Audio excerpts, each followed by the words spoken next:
Retired army జవాన్ SBI bank employee Damodar రాజు బదిలీ అయిన సందర్భంగా ఆయనకు పెద్దపల్లి ప్రభుత్వ జూనియర్ కళాశాల మైదానంలో ఘనంగా సన్మానించారు మార్నింగ్ వాకర్స్.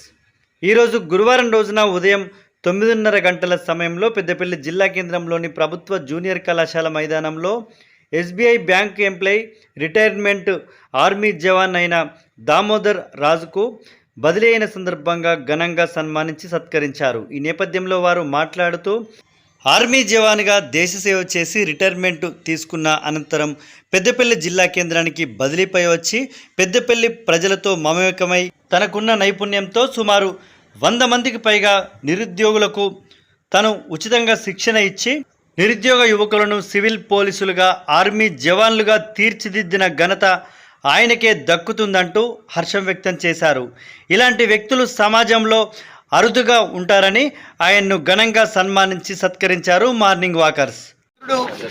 వైశ్యరాజు దామోదర రాజు గారు మన పెద్దపల్లిని వీడి దూర ప్రాంతాలకు వెళ్ళాల్సిన సమయం ఆసన్నమైంది. కానీ ఇక్కడి నుంచి పంపించాల్సిన సమయంలో వారి సమయం కోరి నందున వాళ్ళు ఇక్కడికి వచ్చినందుకు చాలా సంతోషం. గత సుమారు 12 సంవత్సరాల నుంచి పెద్దపల్లిలో స్థిర నివాసం ఏర్పరచుకొని స్టేట్ బ్యాంకులలో తన ఉద్యోగ నిర్వహణ చేసుకుంటూ మన గ్రామంలో కూడా ముఖ్యంగా మన వాకర్స్కు ఎంతో ఆయన మార్గదర్శనంలో మనం ఎన్నో ఫిట్నెస్ విషయాలు నేర్చుకున్నాము. మనతోటి చాలా కలిసిమెలిసి స్నేహపూర్వకంగా వండుకుంటూ మరియు మనతోటే కాకుండా మన పరిసర గ్రామాల్లో ఉన్న ప్రజల నుంచి వచ్చే వాళ్ళందరికీ కూడా వాళ్ళ ఉద్యోగం కొరకు వాళ్ళు పోలీసు ఉద్యోగం అయితేంది మరి మిలిటరీలో చేరడానికి అయితేంది వాళ్ళకు ఫిట్నెస్ గురించి తనకున్న విద్యను వాళ్ళకు దారబోసి వాళ్ళని ఫిట్నెస్గా తయారు చేసి ఎంతోమందికి సైన్యంలోకి పంపించిన దాఖలాలు ఉన్నాయి. ఉద్యోగం కూడా ఇప్పించిన దాఖలాలు ఉన్నాయి. అంటే తన ఫిట్నెస్ వల్ల ఉద్యోగాలు పొందిరు ఎంతోమంది. అది దానికి ఇదివరకే ప్రతి సంవత్సరం ప్రత్యక్షంగా తనను చాలామంది ఉద్యోగం పొందిన వాళ్ళు సన్మానించుకొని వాళ్ళ గురుభక్తిని చాటుకున్న సందర్భాలు ఉన్నాయి. మరి దామోదర రాజు సార్ లాంటి వ్యక్తులు చాలా అరుదుగా ఉంటారు. తను ఉద్యోగరీత్యా ఎక్కడి నుంచో దూర ప్రాంతం నుంచి వైజాగ్ నుంచి మన ప్రాంతానికి వచ్చినప్పటికీ మన వారితోటి మమేకమై స్నేహపూర్వకంగా మనతోటి ఎంత మంచిగా ఉన్నాడు. ఇట్లాంటి మిత్రుడు మనకు అరుదుగా లభిస్తారు. మన దగ్గర ఏంటంటే మనకు ఫిట్నెస్ గురించి ఈ విషయాలు చాలా తక్కువ తెలుస్తాయి. ఉన్న విషయం తెలుసుకోవాలంటే ఇప్పుడు ఈయన మిలిటరీ నుంచి వచ్చింది కాబట్టి తనకు చాలా విషయాలు ఫిట్నెస్ గురించి తెలుసు. ఆ విషయాలు కూడా ఏవి దాచుకోకుండా అందరికీ విషయాలు తెలిపి వాళ్ళు ఉద్యోగం సంపాదించడానికైతే ఇప్పుడు దాదాపు ఈయన శిష్యరికంలో దాదాపు 50-100 మంది దానికి ఉద్యోగాలు సంపాదించవచ్చు. ఎంతోమందిని మన భారత ఆర్మీకి కూడా తను పంపించిండు. ఆ విధంగా కూడా దేశ సేవ చేసిన స్ఫూర్తి ఆయనకున్నది. వారిని ఎప్పుడు మనము మర్చిపోము. తను కూడా మనల్ని ఎప్పుడు మర్చిపోకుండా తన కుటుంబంలో జరిగే శుభ సందర్భాలలో కానీ ఎల్లవేళలా మమ్మల్ని గుర్తుంచుకొని తను పిలవాలని, తన ఉద్యోగ రీత్యా కూడా ఇంకా ఉన్నత శిఖరాలు అధిరోహించాలి. అందరికీ నమస్కారం. నేను పెద్దపల్లి ఆర్మీలో 16 ఇయర్స్ సర్వీస్ చేశాక నేను రిటైర్మెంట్ తీసుకొని 2011లో రిటైర్ అయ్యా. దాంతో 1.5 ఇయర్ తర్వాత నాకు ఇలా ఎస్బీఐకి అప్లై చేసుకుంటే జాబ్ వచ్చింది. జాబ్ వచ్చాక నాకు యాక్చువల్లీ ఈ లొకేషన్ ఎప్పుడు ట్రైన్లో ఆర్మీలో సర్వీస్ చేసేటప్పుడు చూడడమే కానీ పెద్దపల్లిలో పలానా ఏరియాలో ఉంది అని తెలియదు. రామగుండం మాత్రం తెలిసేది మాకు, వరంగల్ రామగుండం. అయితే అనుకోకుండా నాకు సెలెక్ట్ అయ్యారు అప్పుడు 2013. 2013 ఏప్రిల్ 1న ఇక్కడ నేను జాయిన్ అయిన తెలిసాక పెద్దపల్లి ఎక్కడుందో తెలియదు. అప్పుడు సెల్లో కూడా అంత అనుభవం తెలియదు. అసలు వెళ్ళాలా వద్దు. ఆర్మీలో కూడా చాలా 16 సంవత్సరాలు ఫ్యామిలీ దూరంగా ఉన్నా కదా, మళ్ళీ ఫ్యామిలీ విడిచిపెట్టి ఏం వెళ్తాను. నేను ఆల్రెడీ అప్పటికే వైజాగ్లో వచ్చిన ఇల్లు కొనుక్కొని మంచి ఫ్యామిలీతో సెటిల్ అవుదామని మనం రిటైర్ అయ్యాం. ఇంకెందుకు వెళ్దాం మనకు అనేసి నేను జాబు రావడానికి ఇష్టపడలే. ఫస్ట్ అవసరం లేదు, జాబ్ నాకు అవసరం లేదు, ఎక్కడ ఏదో చేసుకుంటా కానీ భార్య బిడ్డలతో మంచిగా ఉందామని ఆలోచనలో 2-3 కానీ ఒకసారి వెళ్ళి రిపోర్ట్ చేయి ఎట్ట కూడా చూద్దాం.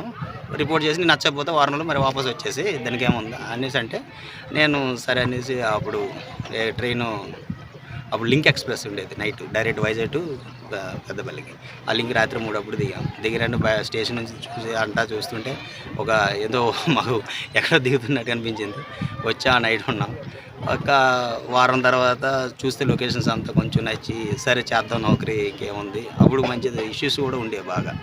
అదన్నా కూడా రోజు ఇలా గ్రౌండ్కి వచ్చి అంతా చూసి ఒక 3 monthsలో అలాగలా ఫస్ట్ నా పరిచయం అయింది అన్నపూర్ణ సెట్. ఆయనే నాకు ఆయన అటు ఒకసారి గ్రౌండ్ ఎటువైపు అనేసి రోడ్డు మీద అడిగితే ఆ పలానా దగ్గర ఉండి రండి నాతో రండి అని చెప్పి చూపించి ఆయన అలాగ ఆయనకి ఇల్లు చూడమని అక్కడెక్కడ చేసి అలాగ ఆయన అందరూ పరిచయం చేసి ఇక గ్రౌండ్లో వచ్చాక ఒక 6 monthsలో ఇక్కడ ఉన్న మనుషుల తలకి అభిమానాలు అంటే ఆ టైంలో వాస్తవం చెప్పాలంటే ఆంధ్ర తెలంగాణ ఇష్యూ బాగుండేది. ఆంధ్ర వాళ్ళు చూస్తే ఏమంటారో అని కొంచెం టెన్షన్ కూడా నాకు అనేవారు. రే నువ్వు అక్కడికి వెళ్తే ఎలాగుంటుంది, వాళ్ళు ఏమని అంటున్నారా? నేను ఏం లేదు, మనకైతే నాకేం ప్రెజర్ లేదు, నాతో బాగానే మాట్లాడుతుంటారు, వాళ్ళు ఏవో ఉంటే సమస్యలు వాళ్ళు మాట్లాడుకుంటారు, కానీ అందులో మన మాటలేవు, మనం మాట్లాడుకుంటే సరిపోద్ది అనేసి నేను ఇలాగే అడిగేవారు. నాకు అంతా ఇంకా అంతా ఒక 6 monthsలో అంత బ్యాచ్ పరిచయాలు ఏర్పడి సరదా అంతా ఇదయ్యాక ఇంకా నాకు ఒక 2 months తర్వాత ఫస్ట్ ఫ్యామిలీ తేకూడదు అనుకున్నా. 2 monthsలో ఇంకా సరే లొకేషన్ కూడా బాగుంది, ఇక్కడ మనుషులు కూడా మంచిగా ఉన్నారు, మనకి ఇబ్బంది ఉండదు అనేసి 2 monthsలో ఫ్యామిలీ తెచ్చా. ఈ గ్రౌండ్కి బ్యాక్ సైడ్ ఇల్లు తీసుకున్నా.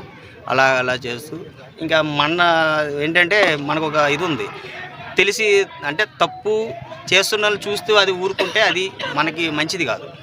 ఒక మనిషి తప్పు చేస్తున్నాడు, ఆ తప్పు చేసేటప్పుడు మనం చెప్పాలి. ఇప్పుడు ధృతరాష్ట్రుడు ఉన్నాడు, ఆయన కళ్ళు లేవు చూడలేదు, ద్రౌపది వస్త్రాభరణం అయింది, భీష్ముడు వ్యతిరేకించలేదు అక్కడ, దానివల్ల తమ్ముడికి అంత పనిష్మెంట్ ఇచ్చారనేసి ఇది.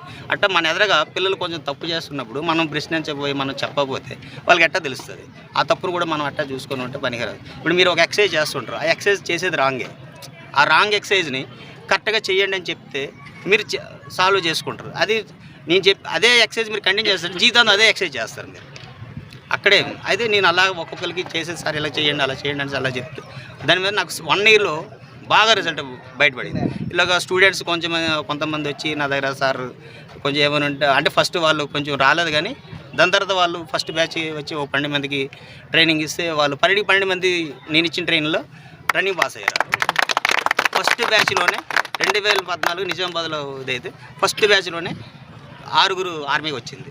ఇంకా అప్పటి నుంచి నా ఆయనకు పిల్లలు ఇదవ్వడం, మన పెద్దలు కూడా మంచిగా ఎక్సర్సైజ్ ఆ మూల ఫ్లోర్లో మంచిగా స్టమక్ ఎక్సర్సైజ్ గట్రా బాగా చేసేవాళ్ళం. అంతా ఇదంతా అయ్యాక ఇంకా నాకు పెద్దపల్లిలోనే అంటే కొంచెం ఇంకా బాగా నచ్చింది. ఫ్యామిలీతో ఇక్కడే నేను 12 సంవత్సరాలు అంటే ఆర్మీలో 16 చేశా. నా లైఫ్లో ఇప్పుడు 49 years సార్ నాది. 12 years ఎక్కడ పర్మనెంట్ ఎక్కడ ఉండలేదు. ఫస్ట్ ఆఫ్ నా లైఫ్లో పెద్దపల్లి నా నేటివిటీ, నా పిల్లల నేటివిటీ కూడా పెద్దపల్లి. నా పిల్లలు కూడా ఇక్కడే చదువుకున్నారు, 10th వరకు అందరి పిల్లలు ఇక్కడ చదివారు, వాళ్ళ నేటివిటీ కూడా ఇక్కడే వస్తుంది.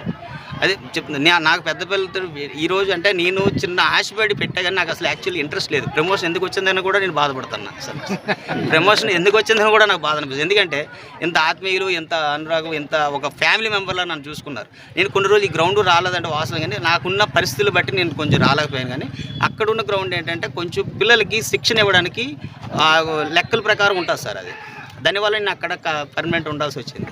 అంటే ఒక అబ్బాయి పరిగెడుతుంటే వాడు ఎన్ని నిమిషాల్లో పరిగెడుతుంటే ఎంత దూరం ఇది క్యాల్కులేట్ చేసుకొని మనం వాళ్ళకి టెస్టులు పెట్టగలం. ఆ టెస్టులు పెట్టగల కన్వీనెన్స్ ఈ గ్రౌండ్కి లేదు వాస్తవంగా. ఆ ట్రాకు అదంతా లేదు. అది లేక మనం అక్కడ షిఫ్ట్ చేసి నేను మిగతా పిల్లలకి అంతా కోచింగ్ అంతా ఇవ్వడం, కొంచెం హార్డ్గా ఇవ్వడం, వాళ్ళు సక్సెస్ అవ్వడం.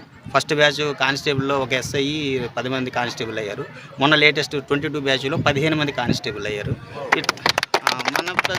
మన తోటి స్నేహితులకు పిల్లలే అయ్యారు చాలామంది. అంటే ఏంటంటే పిల్లలకి చెప్పేటప్పుడు మనం మనసులో వాడికి వ్యతిరేకించి చెప్పకూడదు.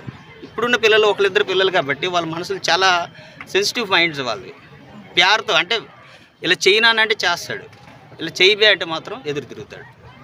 వాళ్ళ మనసులో మనం దూరి మనం కొంచెం చేసుకుని మనలో రూట్లోకి వచ్చాక మనం టైట్ చేయొచ్చు. మన సార్ మీద నమ్మకం ఉంది, సార్ చెప్తే పని అవుద్దంటే అప్పుడు మనం అనిసుకుంటే మనం గట్టిగా ఇచ్చేసిన ఆ విధంగా కొంచెం పిల్లల్ని గట్రా గైడెన్స్ చేసుకుంటూ ఇదంతా చేశాను. నాకున్న పరిస్థితిలో యాక్చువల్లీ నేను పెట్టిన మెయిన్ కారణం ఏంటంటే ఈ విజయవాడ ఇప్పుడు ఎంతమంది అంటే గాడిగా చేసేవాడిని, నా లీవ్లు బాగా కొంచెం అడ్జస్ట్మెంట్ అయ్యేది. ఇప్పుడు ఫ్యామిలీతో వెళ్ళాలంటే కొంచెం ఈ బ్యాంక్ హాలిడేస్ 2 days, ఏ రోజు 1 day 2 days సాటర్డే 4th ఇవి వస్తాయి కాబట్టి ఆ 2 రోజులు అయితే కొంచెం జర్నీ 4-5 hours తగ్గితే ఖమ్మం వరకు వస్తుంది అనేసి కొంచెం ఆశతో పెట్టాం ఆ ఏరియా. అయితే నల్గొండ ఏవో వచ్చింది, సూర్యాపేట ఇచ్చాడు అని అక్కడ వేకెన్సీ లేక ఆలేరు వైపు వచ్చాను. కానీ ఫ్యూచర్లో ఒక 1 year 6 months 1 yearలో మళ్ళీ నాకు అటువైపు చేస్తాము. అందుకే అక్కడ చిన్న బ్రాంచ్ కదా, నువ్వు వర్క్ నేర్చుకుంటే నీ మంచిగా ఉంటుంది అనేసి ప్రెజెంట్ నాకు ఇప్పుడు ఆలేరు దగ్గర కొలనుపాకన బ్రాంచ్ ఇచ్చారు. అది ఇలాగా ఇన్ని రోజులు ఇక్కడ సర్వీస్ చేశా, ఇందరితో ఇంత పరిచయాలు ఉన్నాయి. నాకు ఫ్యామిలీ మెంబర్ అలా చూశారు, సింగిల్ మెంబర్ కాదు. రాసారంటే సింగిల్ ఏదో ఓన్లీ తాడంతేనే కానీ కాదు, ప్రతిదీ ఒక పెళ్ళిళ్ళు అయితే మేడం రండి తీసుకురండి సార్, పిల్లల్ని తీసుకురండి సార్ అని ఇంటికి వచ్చి నాకు ఇండివిజువల్, నాకు రిలేషన్షిప్ అయితే ఇటువైపు లేదు, కానీ రిలేషన్షిప్ కానీ ఎక్కువగా నన్ను చూశారు ఇక్కడ. ఒక మనిషి రిలేషన్షిప్ అయితే నాకు లేదు, నాకైతే రిలేషన్ అంతా అటువైపు ఉంది. కానీ ఒక రిలేషన్ కన్నా ఎక్కువ వాల్యూస్ ఇచ్చారు నాకు.